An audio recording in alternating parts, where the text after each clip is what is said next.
চলো আজকে দেখাবো আমি কিভাবে হরিতকি দিয়ে একটা দ্বীপ বানালাম। আমার কাছে ছিল একটা গ্লাস নিয়েছি, তোমরা চাইলে কাচের বাটিও নিতে পারো। তো এরকম ছোট্ট সাইজের একটা খোসা সমেত আলু নিয়েছি, কারণ কালারটার জন্য। আর আমার কাছে হরিতকি কম আছে, এটা আমার বরণডালার হরিতকি কেমন খারাপ হয়ে গেছিলো, আমি তেল মাখিয়ে এমন চকচকে করে নিয়েছি। তোমরাও তাই করতে পারো।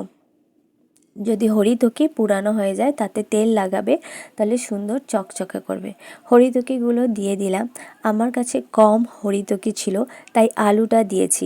তোমাদের কাছে বেশি হরিতকি থাকলে আলুটাকে স্কিপ করবে, তাহলে বেশি সুন্দর লাগবে। আমি জল দিয়ে দিলাম।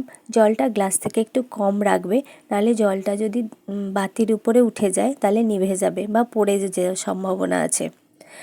তো এইভাবে আমি একটা শক্ত প্লাস্টিকের মধ্যে প্রদীপের পোলতে লাগিয়ে নেব।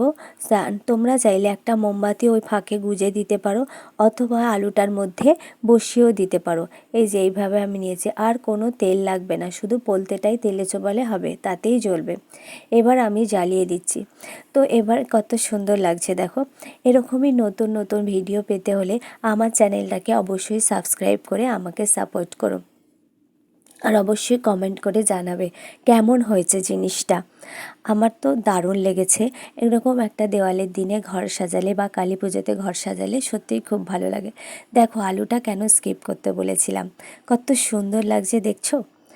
আমার তো দারুণ লেগেছে, সত্যি কথা। আমি আবারও বলছি, এরকম একটা নতুন বাতি ঘরে রাখলে মনটা খুশিতে ভরে যাবে।